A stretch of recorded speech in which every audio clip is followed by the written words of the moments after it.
You are listening to the Critical Mass Radio Show, Orange County's business talk show, focused on exploring topics of interest to CEOs who are leading middle market companies.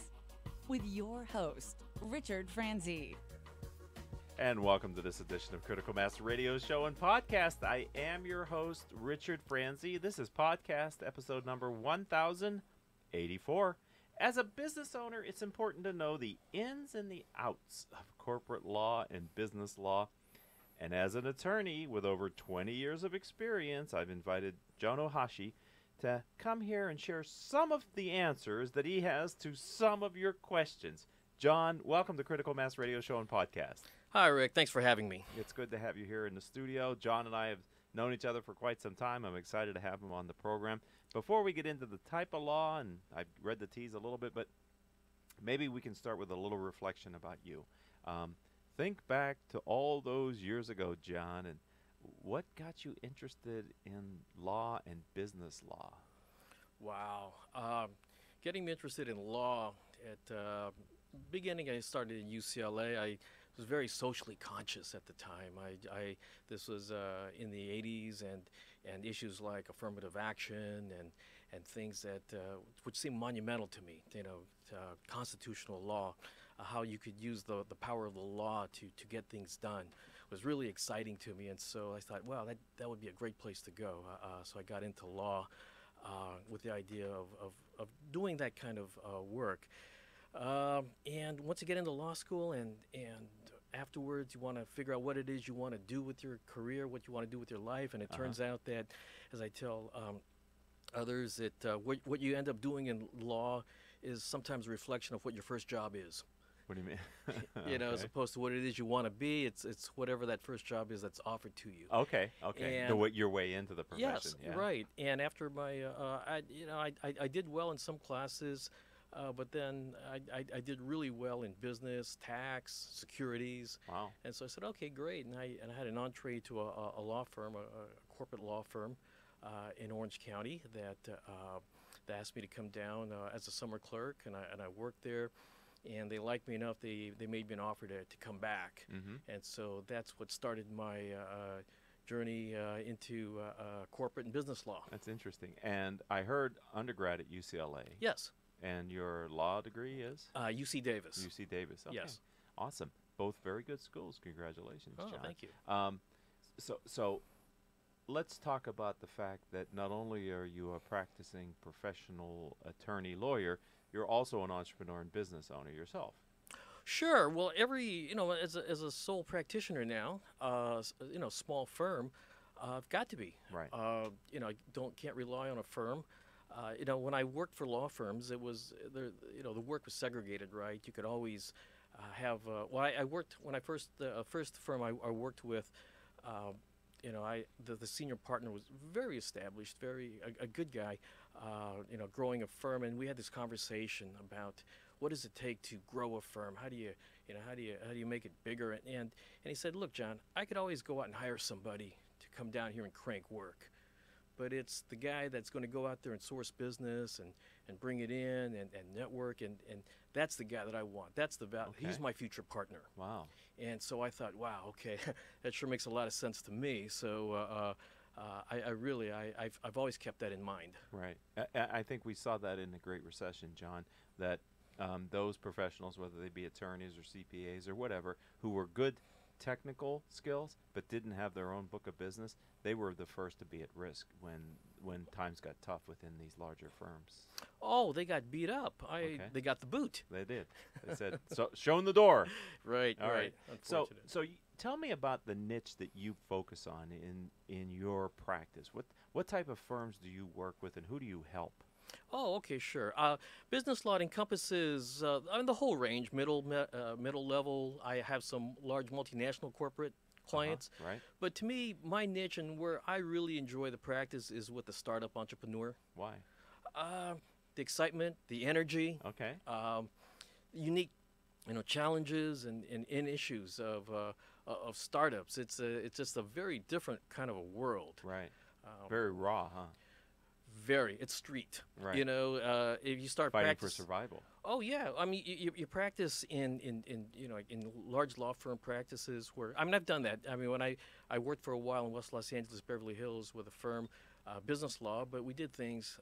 They had large clients. I think the Home Depot was one of their clients to help them expand in the Western United States. But things like you know, offering circulars, private placement memorandums, SEC filings. Those are all things that are for business law, but it's really sort of a very academic, heady type of a practice. You know, it's sort of, it's ivory tower.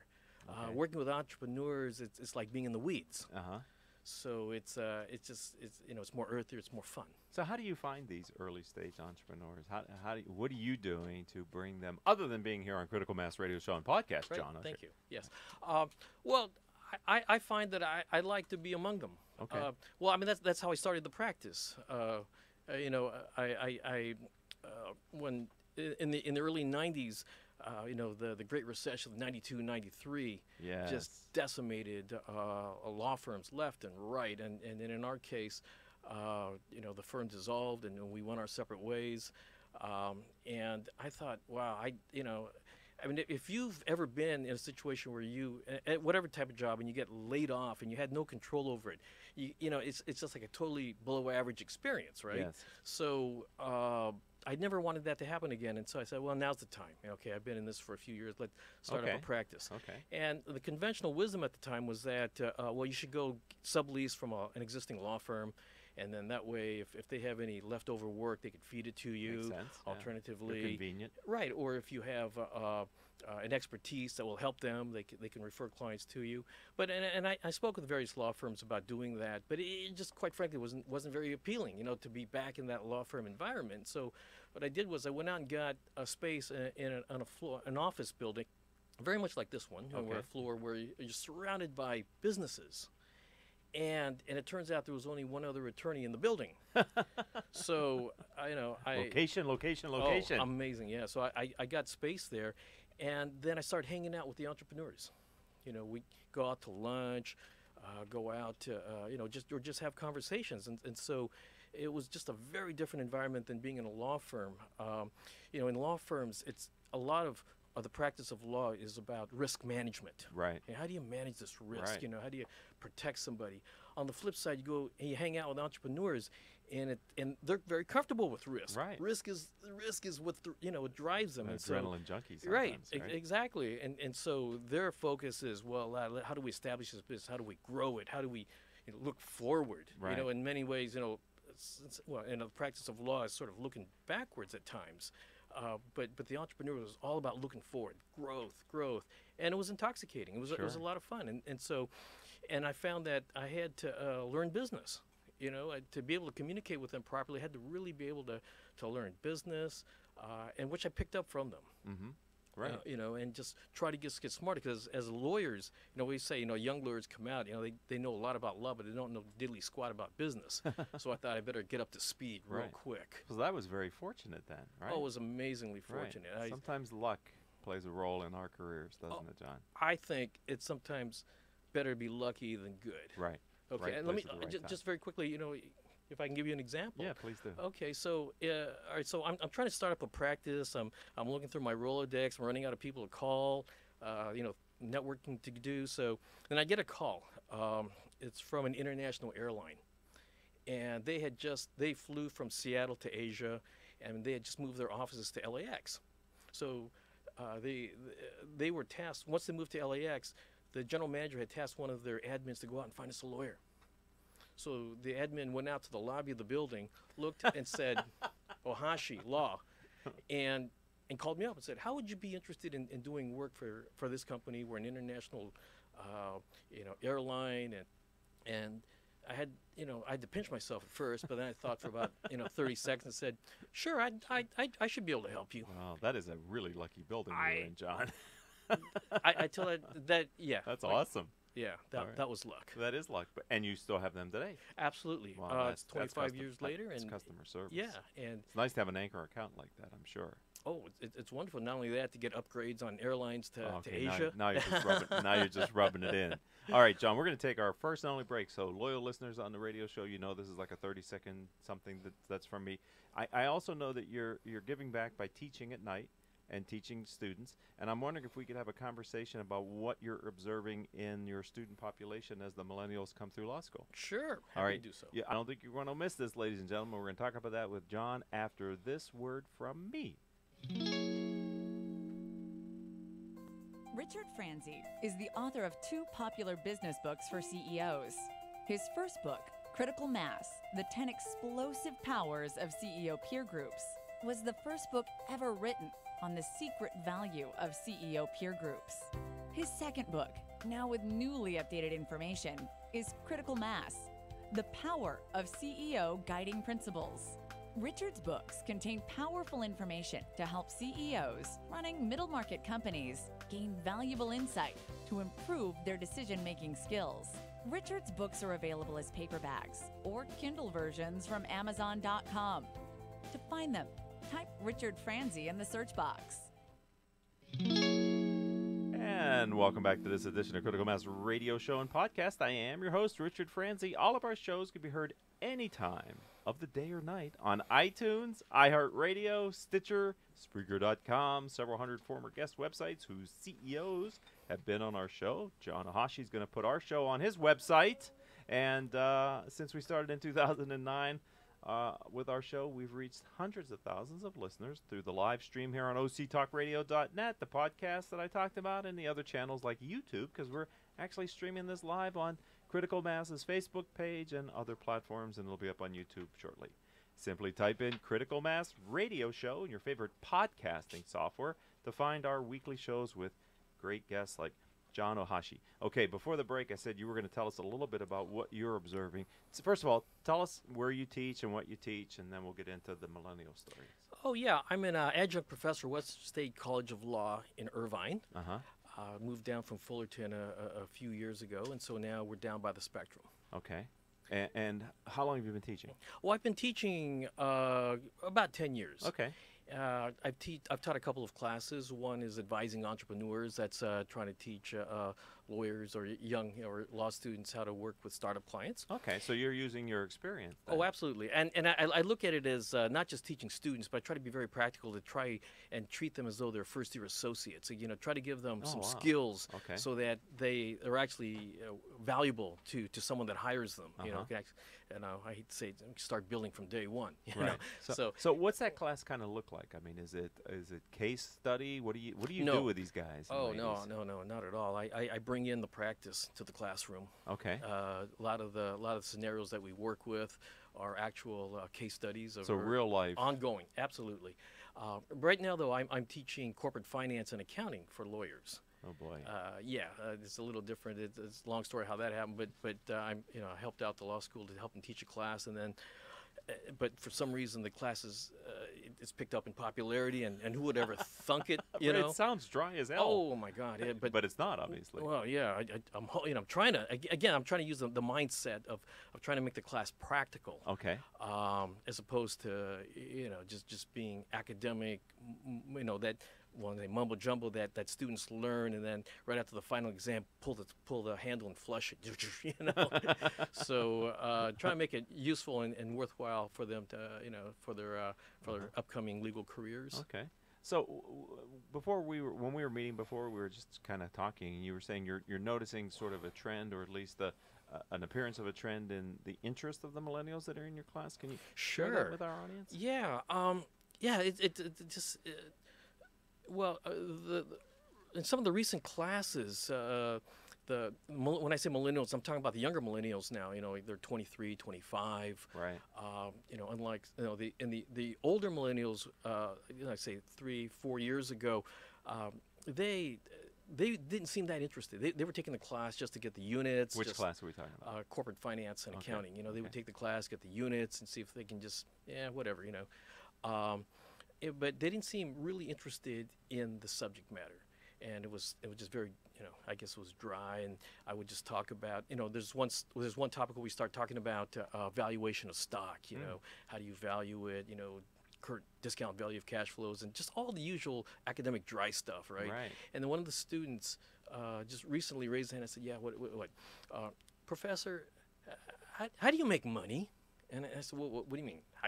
Because it sounds like an incredibly naive question, right? How do you Right. make money? And I thought maybe it's like pulling my leg or something. Messing But with he you. was dead serious. Okay. And then as I explored it, it was clear that these students, really didn't have a concept of entrepreneurship, entrepreneurial. Because I asked the student, I said, okay, well, let me ask you a basic question. When if you want to make money selling a product, so you have a product, you buy low and you sell, and Really? There silence. was no call and response to that? Silence. Wow. Yeah. No. I said no. You buy low, you sell high, and it's like, wow, whoa. And I'm not exaggerating. It was almost that type of a reaction, and so I felt that it was, at least with this group. I think in the earlier millennials, they were never raised in a growth environment. Right. You know, Yeah. They were in a, I don't That's know. probably true. The recession. And, Right, Yeah. between 08, 09, and then maybe in 2013 and forward, it was pretty tough. Right. It was tough for us lawyers, I Right. mean, so I'm sure for law students, it was just absolutely brutal. But so the students are asking, so Professor, how do you make money? And so I felt it was important to now get into, at least spend some time, maybe a couple weeks a semester, talking about entrepreneurship, analyzing businesses, looking at entrepreneurs, startups. Uh-huh. How do they make money? What are the things you look for in analyzing a business? And This is practical knowledge then. absolutely, just absolutely practical. Just trying to get the. Are you again. stretching the syllabus a little bit to include this in it, John? Yes, I am. Okay. Yes, I am, and I want to thank Dean Keller for allowing me to do so. Okay. Right. It's because, quite frankly, corporate finance and accounting, it's one of those courses where really you can learn a lot of stuff, CapEx, Cap this. And I tell them, look, this is corporate finance accounting for lawyers. It's not corporate finance accounting for investment advisors, for Right. CFOs. Right. Okay, this is what it's for. And so that is, so that's what makes I think unique. Right. And do you plan on continuing to teach? Oh, absolutely. Teaching is a great thing, especially as you're dealing with millennials. I mean, you get them when their minds are flexible. Okay. They're not into group think as millennials or whatever. But in a classroom setting, there's some doctrine stuff that we try to teach. Some basics, but then they have a different take on it. Just because it's hard to explain. They just have a different way of looking at things, and so and I don't want to turn into a fossil, Right, as no. I get older, Right. And so So I would think one of the unintended consequences of being around these young people is it does probably challenge your Yeah. thinking a little bit, right? Right. Keeps you relevant. Right, challenges your assumptions. How did Uh-huh. you come to the conclusions that you've reached? Right. Are those still relevant in today's techno world? And do they fly? Because sometimes what Right. people would accept before, I might find this, the millennial generation questions deeper than previous generations might Right. have. So, and I don't know how much older some of your clients are than maybe the students that are in your classroom, since you're working with early stage companies a lot, right? Well, it's really interesting with early stage companies because I'm finding over the last year or so, I have a number of new clients, entrepreneurs that are in their 50s. Oh wow. And, Okay. Yeah. and Too young to old enough to retire, but too young to retire, kind of right, thing, right? right. It's and I'm trying to bring in some of the thoughts of what the younger generation is bringing. Maybe, hey, have you thought about this? Have you thought about that? And we have some good conversations about that. Wow. You're like at a nexus then. You're like you're connecting the older people with the younger people. Yeah, I feel like Look a at you. modem. That's what it is. Okay, modem, ladies All and right. gentlemen, for the millennials. That Right, That's right. that's an arcade piece of the. Okay, so if someone would like to learn more about you and your law practice, how would they find you? Where would you suggest they go, John?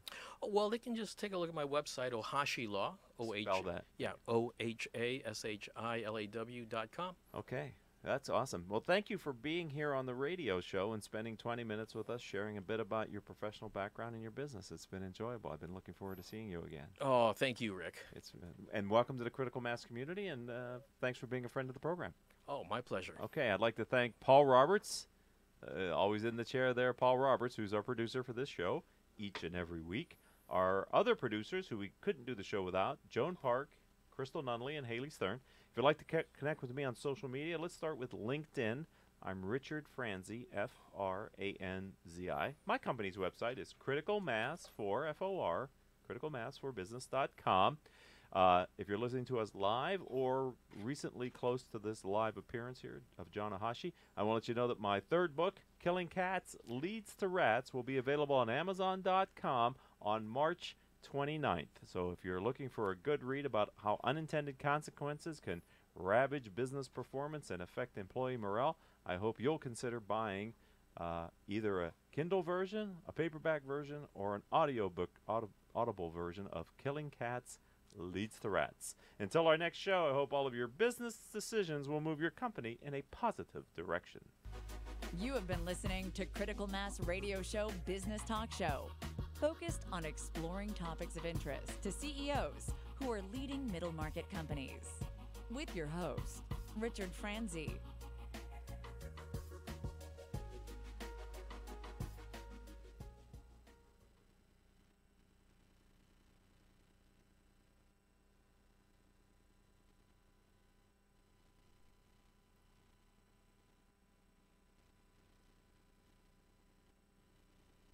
Support for this podcast and the following message come from Almond Board of California. Did you know almond orchards bloom before most other plants and help honeybee hives grow stronger before they pollinate other late-blooming crops? Grow what you know at almondsustainability.org. Live from NPR News in Washington, I'm Jack Speer. Cambridge Analytica says it is suspending its CEO, Alexander Nix, effective immediately. NPR's Colin Dwyer reports the announcement comes as the London-based data mining firm reels from a series of high-profile allegations. Cambridge Analytica stands accused of improperly accessing data on 50 million Facebook users for political purposes. Both companies are facing scrutiny because of it, but Cambridge Analytica also had another scandal surface this week.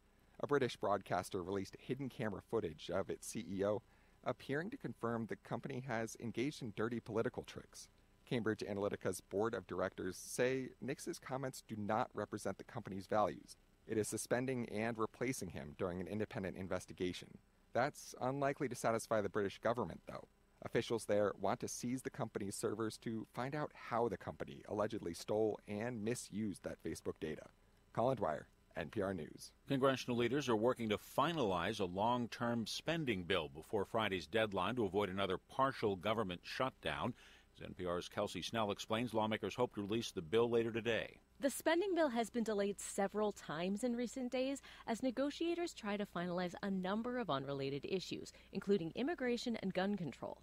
House Speaker Paul Ryan told reporters that he hopes to release a bill by the end of the day. There are some unresolved issues. We're working through them while we speak, and we're hoping to post today. GOP aides and lawmakers say the House would likely vote Thursday, giving the Senate less than 48 hours to rush the spending